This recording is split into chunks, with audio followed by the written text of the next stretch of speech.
So far I think the game's pretty cool. I like these kind of things. Like, it's pretty like slow, as in it's not built up, but it's because I'm not a genius. I don't really know what parts to add together, but we'll get there.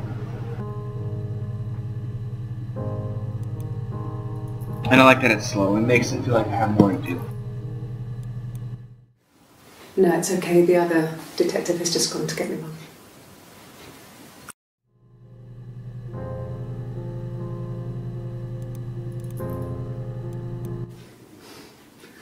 Must think it's very cool that their dad is a police detective.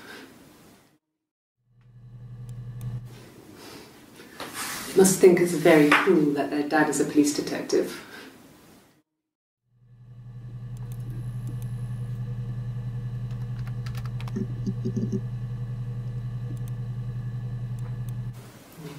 Diane is really nice. She helps out with the glaziers, organises the Christmas party, that sort of thing. They have 2 kids, really sweet kids. She used to look out for me when I worked there.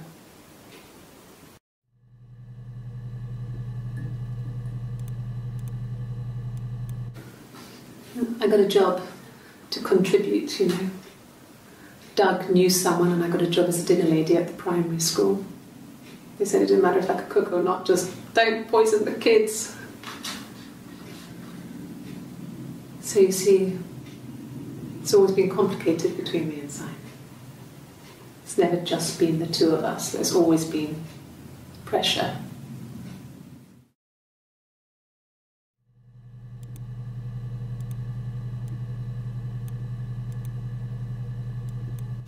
Well, there you go. How many kids?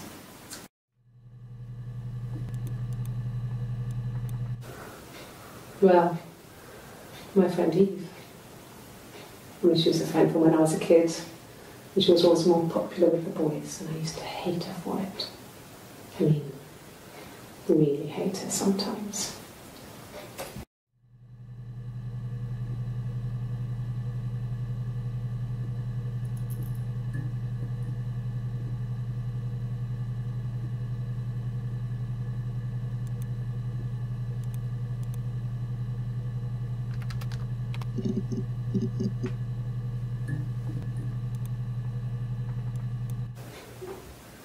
Yes, we'd fight. We fought on the beach once and I held Eve's head underwater. There was no one else around. It was at the far end of the beach and I held her head under and I kept it under. And for a moment, I just wanted to kill her and watch her drown. But that was it. It was just a moment. We were made up afterwards. It was a love-hate relationship.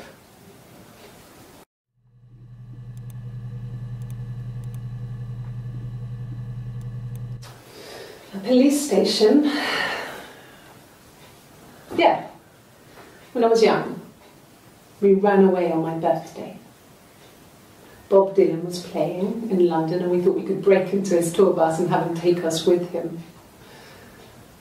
The taxi driver we paid to drop us off, I mean, we'd saved money, pinched a bit here and there to pay for the fare. He was suspicious because we were so young, so he told the police. So they came and picked us up and took me back to Portsmouth. My mum picked me up from the station. But I blamed everything on my friend Eve. So my parents let me off.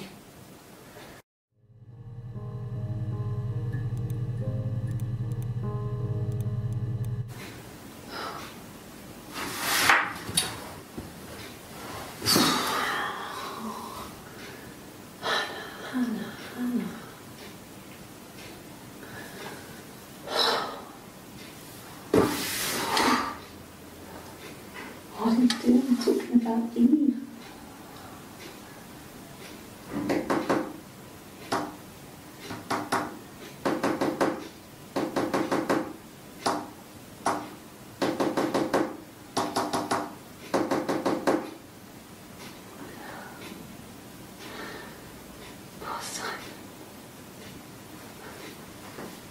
My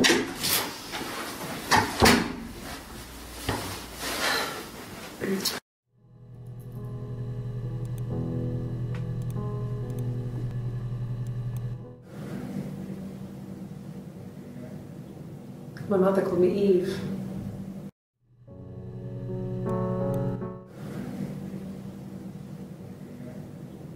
My mother called me Eve.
When she went home, Simon had a birthday tea waiting. Afterwards, she told Simon about me, told him I was pregnant. She wanted me to move in with them this...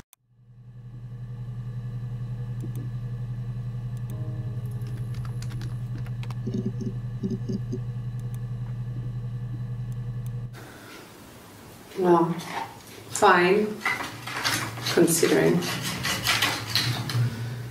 I got back into the house today, and that was weird, knowing your people have been there through my things.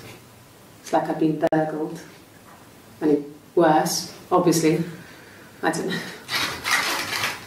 I haven't lived in the cellar yet. They sent a cleaner in. As good as new, he said. But they had to throw some stuff out. Couldn't get the blood out. And I'm still waiting to hear from the coroner so we can get a date set for the funeral. It's going to be a cremation. So...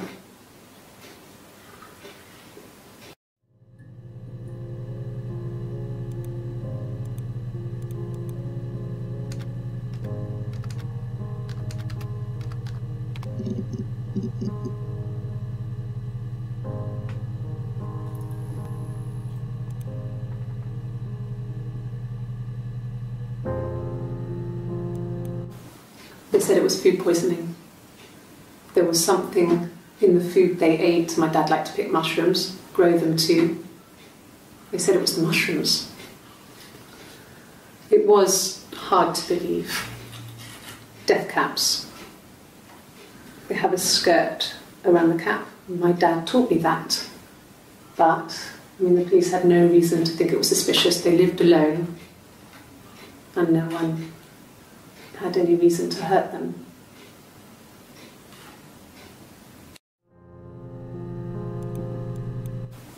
They said it was food poisoning. There was something in the food they ate. My dad liked to pick mushrooms, grow them too. They said it was the mushrooms. It was hard to believe. Death caps. They have a skirt around the cap. My dad taught me that. But, the police had no reason to think it was suspicious. They lived alone. And no one had any reason to hurt them.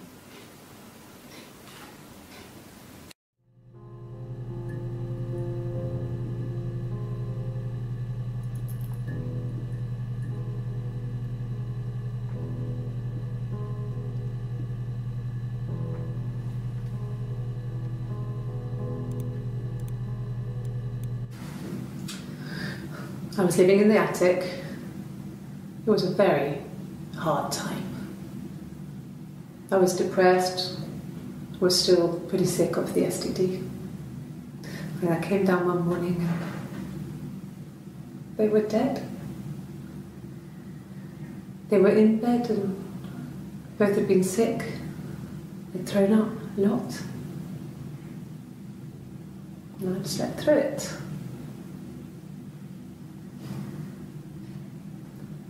The police said it was the mushrooms they ate. Dad was a mushroom expert. I mean, he used to take us picking with him and he taught us how to recognise them. And there's no way he would have picked death caps.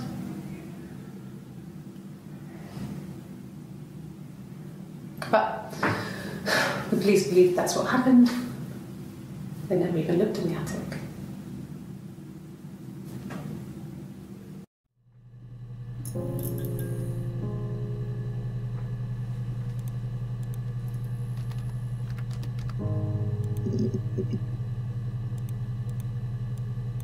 No.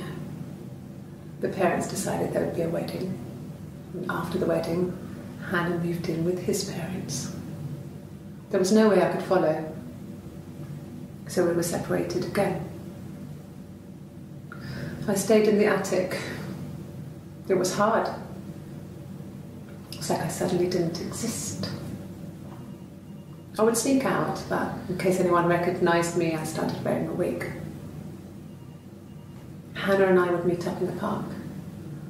I was trying to get pregnant, but I couldn't. I mean, I couldn't do it with anyone we knew, so it was sex with strangers, drunk guys I'd met in clubs, in parks and alleyways.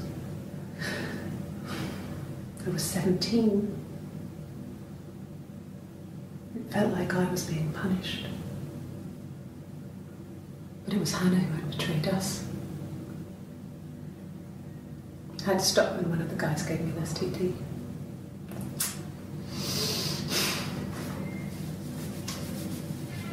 When we met up, it was disturbing. For the first time, my reflection, she didn't look like me. She was fatter, flushed. If anything, I was getting skinnier. I found it hard to look sometimes. We talked about what to do. Was it time to become our own people? I mean, that seemed like the right thing to do, but neither of us wanted it. We agreed that her and Simon would get their own place as soon as possible, and then I could move in. And that was the plan.